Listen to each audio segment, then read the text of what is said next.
सहनाववतु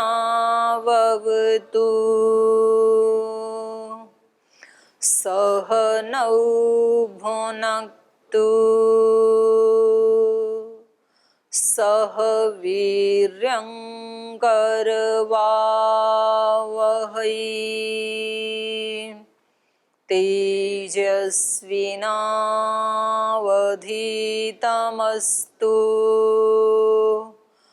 मा विद्विषावहै। ओम शांति शांति शांति।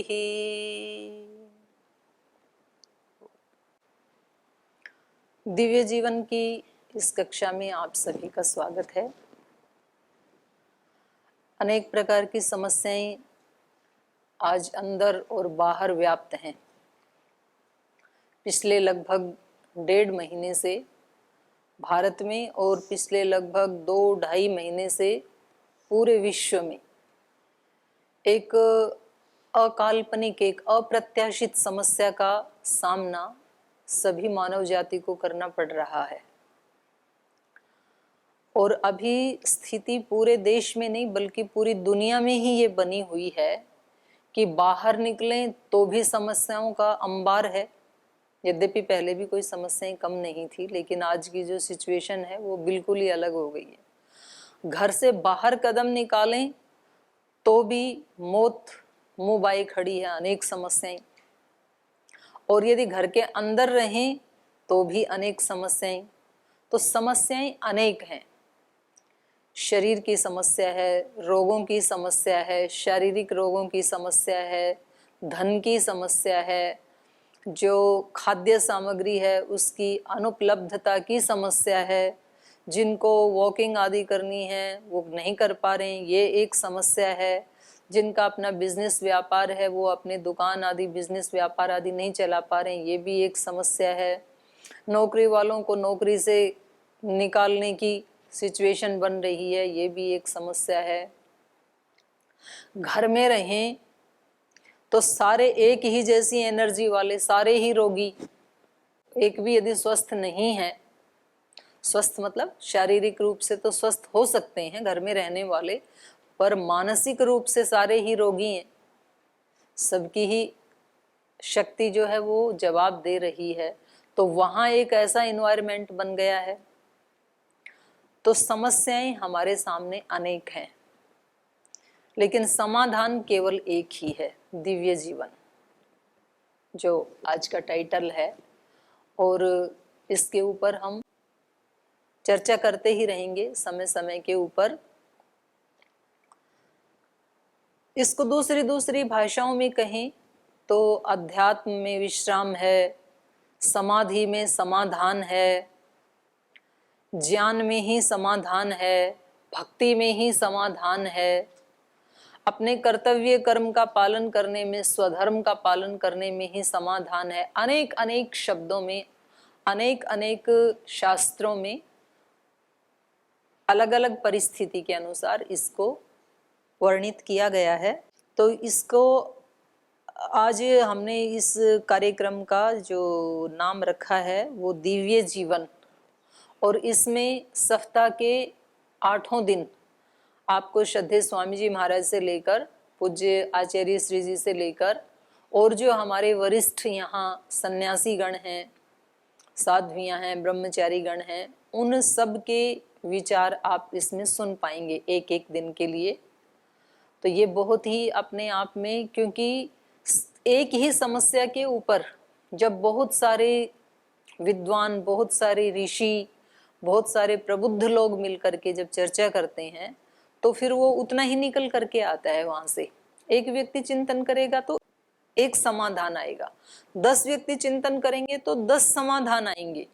तो आप इस कार्यक्रम को देखना ना भूलें, जरूर देखें 8 दिन वैदिक चैनल के ऊपर। तो आज हम बात ये करेंगे कि ये जो समस्याएं हैं इनका समाधान है दिव्य जीवन।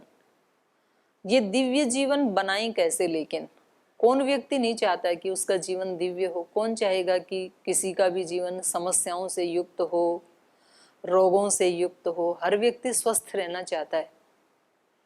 और स्वस्थ कौन है उसकी अलग अलग ग्रंथों में अलग अलग परिभाषाएं की हैं। सांख्य दर्शन में कह दिया स्वात्मनि स्थित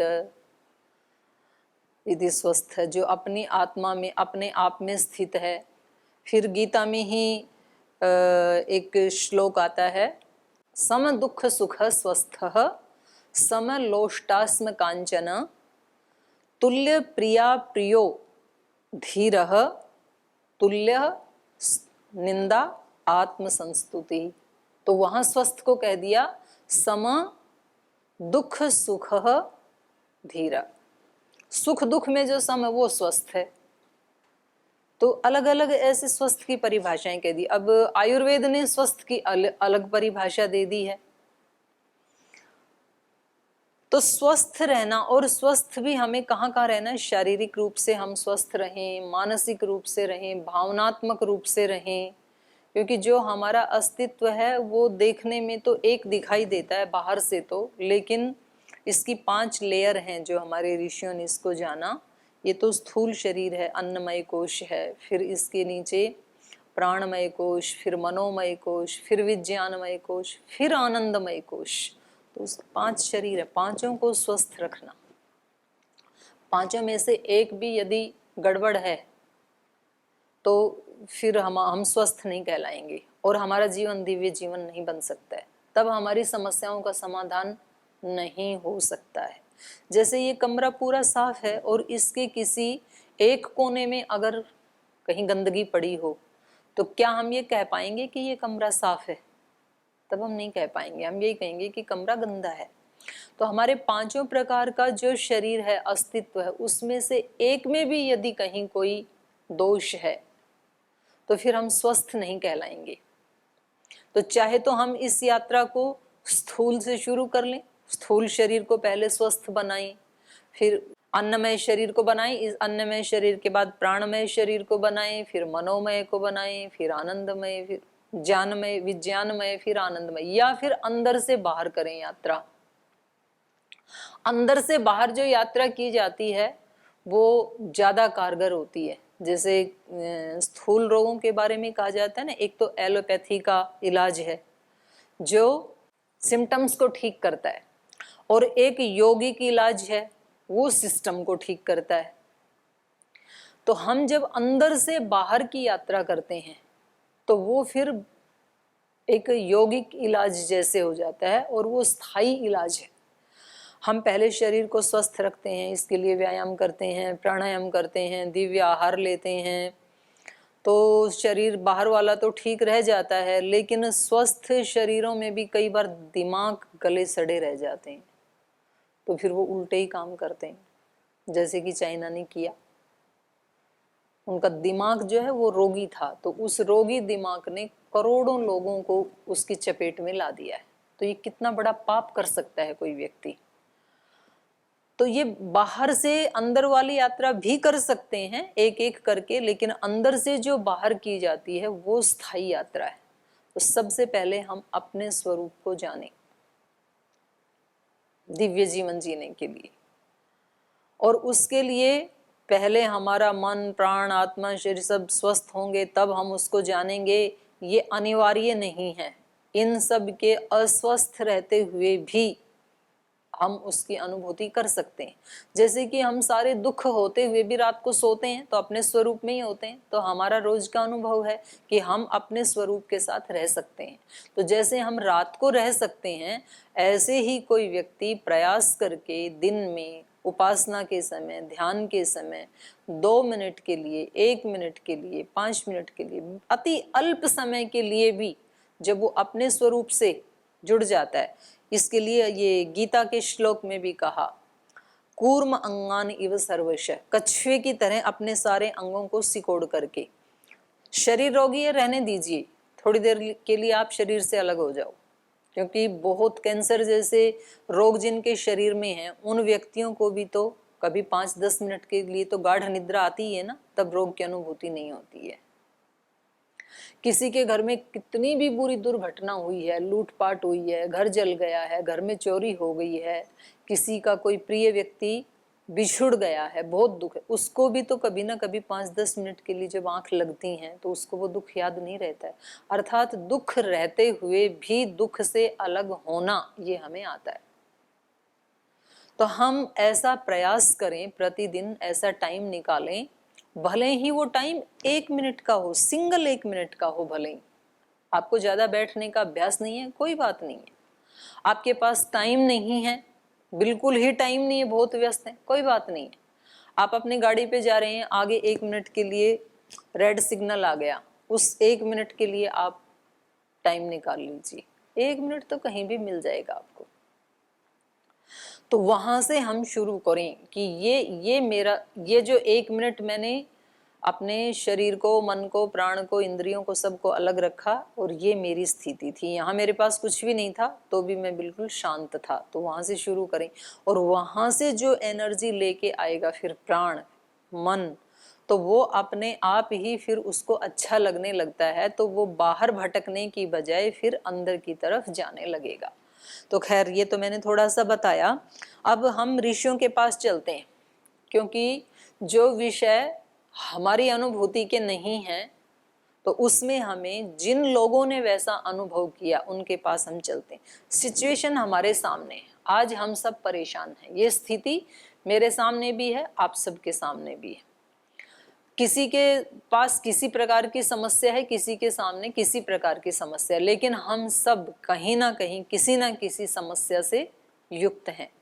अब उससे हम हटें कैसे, और क्या ये हटना पॉसिबल है, संभव भी है? कभी ऐसा कोई मनुष्य हुआ इस धरती के ऊपर जिन्होंने इन सारी समस्याओं को हटाकर इसी संसार में रहते हुए, इन्हीं संबंधों में रहते हुए, इन्हीं व्यक्तियों के बीच में रहते हुए जो हमें बहुत परेशान करते हैं, उन्हीं के बीच में रहते हुए क्या कभी किसी ने उस शाश्वत शांति को प्राप्त किया?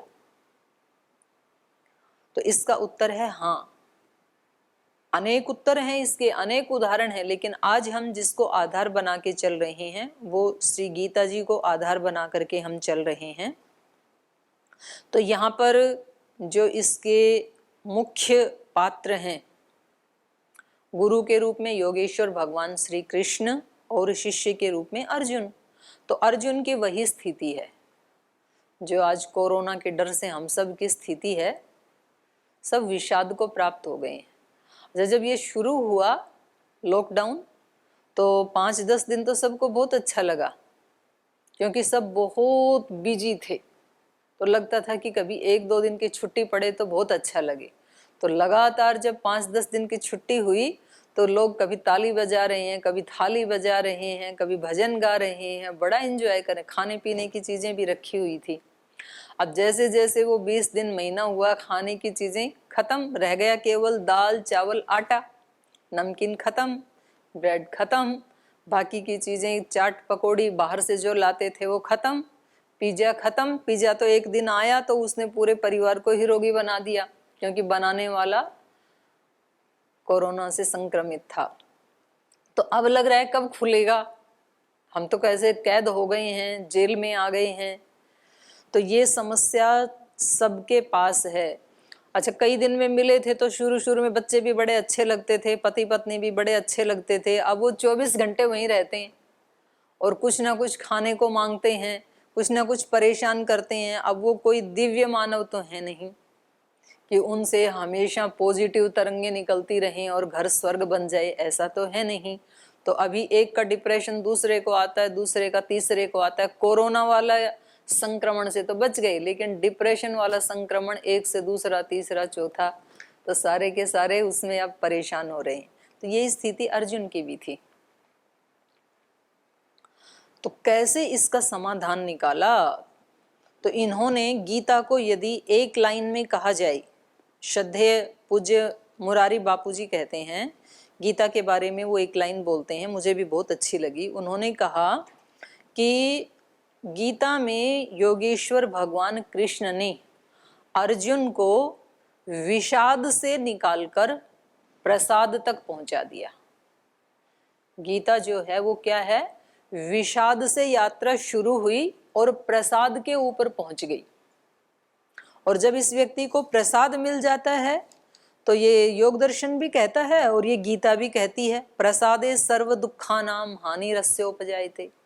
जब इसको प्रसाद मिल जाता है तो सब दुखों की हानि हो जाती है। और प्रसन्न चेतसो ही आशु, तुरंत ही ये प्रसन्न चित्त हो जाता है फिर। और बुद्धि पर्यवतिष्ठते, इसकी बुद्धि ठहर जाती है, स्थिर हो जाती है, निश्चयात्मक बुद्धि हो जाती है। तो ये यात्रा है विषाद से प्रसाद तक की। भगवान ने छोड़ा नहीं। ऐसे गुरु भी मिलना बहुत विरला है और ऐसे शिष्य मिलना भी एक अलौकिक घटना ही है। तो यहाँ पर वो जो दिव्य मानव है, जिसका दिव्य जीवन है, उसको गीता की भाषा में कहा है स्थित प्रज्ञ। गीता के दूसरे अध्याय में अध्याय के अंत में जो लास्ट के 18 श्लोक हैं, ये समझ लीजिए ये गीता के 18 अध्यायों का सारांश इन 18 श्लोकों में आ गया है। बहुत बड़ी जो गीता की एक महामानव की, दिव्य मानव की कल्पना थी कि एक दिव्य मानव कैसा हो सकता है, वो इन 18 श्लोकों में बता दी। लगभग हमारे सभी जो आर्ष ग्रंथ हैं, उनके जो ऋषि हैं, उनकी ये शैली है कि उनका जो प्रतिपाद्य विषय है, मुख्य रूप से वो क्या देना चाहते हैं उस शास्त्र के माध्यम से, उसको वो प्रारंभ में ही बता देते हैं। तो यहाँ दूसरे अध्याय में ही भगवान ने बता दिया कि जीवन का जो अंतिम लक्ष्य है वो है स्थित प्रज्ञ बन जाना। उसी को ही हम दिव्य जीवन कह सकते हैं, उसी को ही हम समाधिस्थ जीवन कह सकते हैं, समस्या से मुक्त जीवन कह सकते हैं, उसके कोई भी नाम हम ले सकते हैं। आत्म साक्षात्कार को प्राप्त कह सकते हैं, आनंदित जीवन कह सकते हैं। तो यहाँ अर्जुन ने पूछा कि अच्छा ये तो बताओ कि उस व्यक्ति की कोई पहचान है क्या, कैसे दिखता है वो, कैसे हम जानेंगे इस संसार में कि ये व्यक्ति समाधिस्थ है, ये व्यक्ति स्थित प्रज्ञ है, ये डिवाइन है, कैसे जाने, कैसे पता लगेगा, तो कुछ पहचान बताइए। तो उन्होंने प्रश्न पूछा जो विषाद से युक्त है। तो पहले तो पूछा कि ये विषाद से निकलना संभव भी है कि नहीं है, तो उन्होंने कहा कि बिल्कुल संभव है। तो बोले जो इससे निकल जाता है उसकी क्या पहचान है। तो यहाँ प्रश्न पूछा, स्थित प्रज्ञस्य का भाषा समाधिस्थस्य केशव स्थिद्धि किम प्रभासेत किमासीत व्रजेत किम। जो स्थित प्रज्ञ होता है उसकी भाषा कैसी होती, कैसे बोलता है वो। तो इसका मतलब बोलने में भी बहुत अंतर है। एक सामान्य व्यक्ति बोलता है, अनेक झगड़े खड़े कर देता है। एक अहंकारी व्यक्ति बोलता है, अनेक उपद्रव खड़े कर देता है। एक अभिमानी व्यक्ति बोलता है, कईयों का अभिमान जगा देता है। और एक दोषों को जिसने जला दिया, समाधिस्थ योगी बोलता है तो उसके एक शब्द मात्र से बहुत सारे लोगों के चित्त प्रशांत हो जाते हैं। एक व्यक्ति बोलता है, सारे झगड़े समाप्त हो जाते हैं। एक व्यक्ति ऐसा बोलता है कि सारे झगड़े खड़े हो जाते हैं। तो इसकी भाषा अलग होती है। इन्होंने कहा समाधिस्थस्य का भाषा, क्योंकि दुर्योधन एक शब्द बोलता है, पूरे घर में उथल पुथल मच जाती है, सबके धनुष बाण तन जाते हैं, सबकी भौहें टेढ़ी हो जाती हैं। और जब योगेश्वर कृष्ण बोलते हैं तो एकदम कूल डाउन हो जाता है फिर। तो इसलिए इन्होंने पूछा स्थित प्रज्ञस्य का भाषा, उसकी भाषा कैसी होती, कैसे बोलता है वो। यहाँ इसमें ये भ्रमित नहीं होना है कि जो बहुत धीरे धीरे बोलता है, बहुत मधुर मधुर बोलता है, वो व्यक्ति स्थित प्रज्ञ है। ऐसा धोखा नहीं खाना कभी भी। जो व्यक्ति बहुत मधुर मधुर बोलता है, शब्दों को श्रृंगार कर करके बोल रहा है, जरूरी नहीं है उसका हर्ट भी उतना ही मधुर हो। उसका हर्ट बहुत विषैला हो सकता है। और जो व्यक्ति बिना किसी श्रृंगार के जैसा है वैसा बोले जा रहा है, तो जरूरी नहीं है कि वो अंदर से भी ऐसा ही कोई सामान्य व्यक्ति है।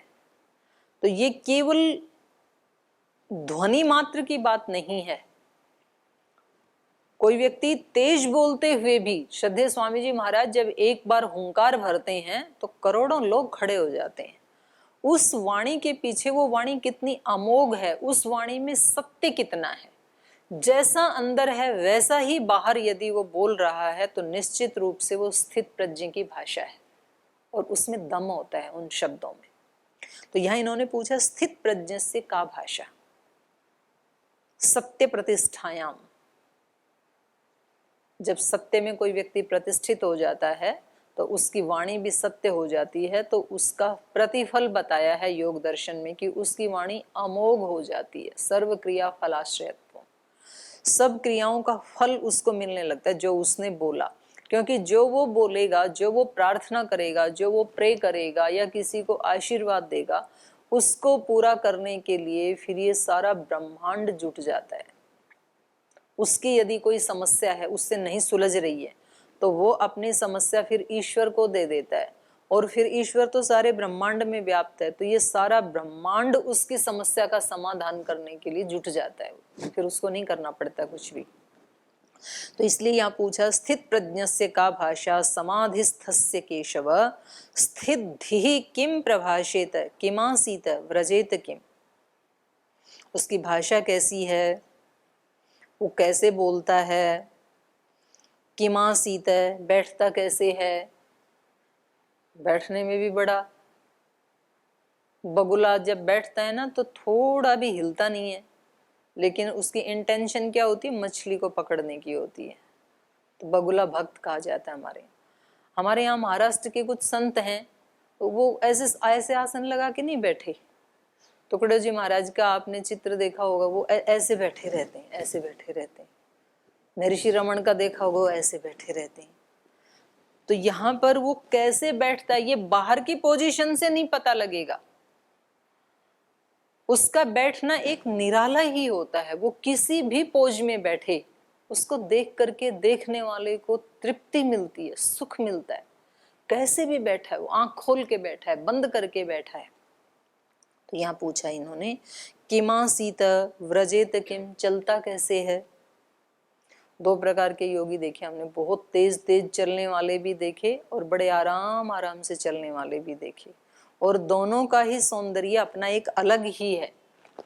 जैसे श्रद्धेय स्वामी जी महाराज को देखते हैं तो वो चलते हैं तो पता लगता है कि जैसे वायु प्रबल वेग से बह रही है और सब तरफ एक ऐसे आनंद उल्लास, उनके पीछे पीछे लोग चलते देखे। इन्वायरमेंट ही चेंज हो जाता है। कभी एयरपोर्ट आदि पे जाते हैं या कभी गुरुकुल में या कहीं भी जाते हैं तो एक योगी हमने देखे, श्रद्धेय स्वामी सोमानंद जी महाराज, इतने आराम आराम से चलते थे। उनको देख करके ही, उनकी चाल देखने के लिए खड़े हो जाते थे आश्रम में, जहाँ किसी कोने पे जो भी लोग जिस काम में लगे हैं। तो यहाँ पूछा कि वो चलता कैसे है, वो बोलता कैसे है, वो बैठता कैसे है, कैसा होता है वो स्थित प्रज्ञ। तो अब उसका ये नहीं बताया कि भाई अगर कोई ऐसे कमर सीधी करके ज्ञान मुद्रा में बैठे तो समझना कि वो स्थित प्रज्ञ है, ऐसे नहीं बताया। और यदि वो बिल्कुल आराम आराम से बोले, मीठा मीठा बोले, तो समझना कि वो स्थित प्रज्ञ है। ये उत्तर नहीं दिया। उत्तर क्या दिया भगवान ने, प्रजहाति यदा कामान् सर्वान् पार्थ मनोगतान् आत्मन्नेवात्मना तुष्टः स्थित प्रज्ञस्य तदोच्यते। ये एक बार मैं सारे श्लोक बोल ही देती हूँ। 18 श्लोक हैं ये, यहाँ से लेकर के।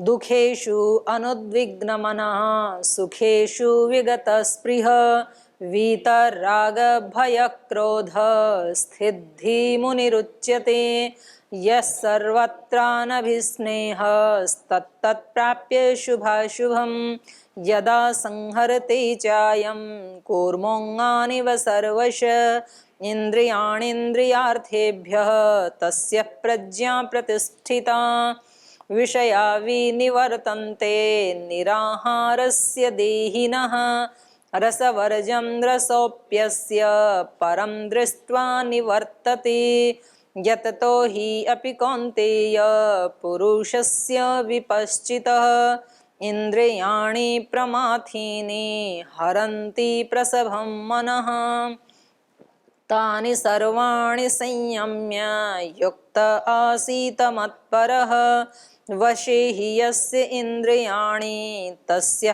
प्रज्ञा प्रतिष्ठिता ध्यायतो विषयान् पुंसः संगस्तेषुपजायते संगात् संजायते कामः कामात् क्रोधोऽभिजायते क्रोधात् भवति सम्मोहः सम्मोहात् स्मृतिविभ्रमः स्मृतिभ्रंशात् बुद्धिनाशो बुद्धिनाशात् प्रणश्यति रागद्वेषवियुक्तैस्तु विषयान् इन्द्रियैश्चरन् आत्मवश्यैर्विधेयात्मा प्रसादम् अधिगच्छति प्रसादे सर्वदुःखानां हानिरस्योपजायते प्रसन्नचेतसो ह्याशो बुद्धि पर्यवतिष्ठति। तो पहले यहाँ तक करते हैं। इनका अर्थ इन्होंने क्या बताया? इन्होंने कहा कि अर्जुन, जब कोई व्यक्ति यदा सर्वान कामान मनोगतान प्रजहाति, जब कोई व्यक्ति अपने मन की सब कामनाओं का त्याग कर देता है, कुछ नहीं चाहता है किसी से, आत्मनि एवं आत्मना तुष्ट है, अपने आप से अपने आप में ही संतुष्ट रहता है, स्थित प्रज्ञ से तदोच्यते, तब उसको स्थित प्रज्ञ कहा जाता है। इन्होंने पूछा ना कि स्थित प्रज्ञ होता कैसा है, कौन होता है? तो इसका उत्तर दिया कि अपने कामनाओं को जब व्यक्ति छोड़ देता है, कितने प्रकार की हमारी कामनाएं हैं, हमारे कष्ट क्यों हैं? आज हम घर में बैठे हैं, एक दूसरे से शिकायतें हैं, कहीं वो कह रहे हैं कि जी कोर्ट भी नहीं खुल रहे, जो हम ये डोमेस्टिक वायलेंस का कहीं केस तो करवा दें। तो ये परेशानी क्यों है? क्योंकि हमारी कामनाएं हैं, एक दूसरे से हमारी अपेक्षाएं हैं। पति की अलग कामनाएं हैं, पत्नी की अलग कामनाएं हैं, बच्चों की अलग कामनाएं हैं। पति चाहते हैं कि बस ये मेरी पत्नी है तो जो मैं कहूँ, जो मुझे भोजन अच्छा लगता है वो इसको पकाना चाहिए, चुपचाप पकाना चाहिए, पका करके मुझे खिलाना चाहिए, और इसको मेरे किसी भी कार्य में कोई इंटरफियर नहीं करना चाहिए।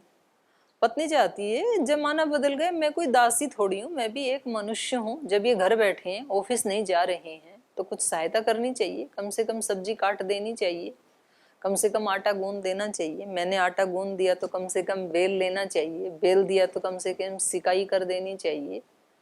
ये कोई तरीका थोड़ी होता है। बच्चे कहते हैं कि जब हमें बाहर नहीं निकलने दे रहे हैं तो जो हमें अच्छा लग रहा है वो तो खाने दो, और जो हम टीवी पे देखना चाहते हैं आप रिमोट छीन करके रामायण महाभारत लगा देते हैं, हमें कार्टून। ये अपेक्षाएं जो हैं ये हमें दुख के गर्त में झोंक देती हैं। अपेक्षाएं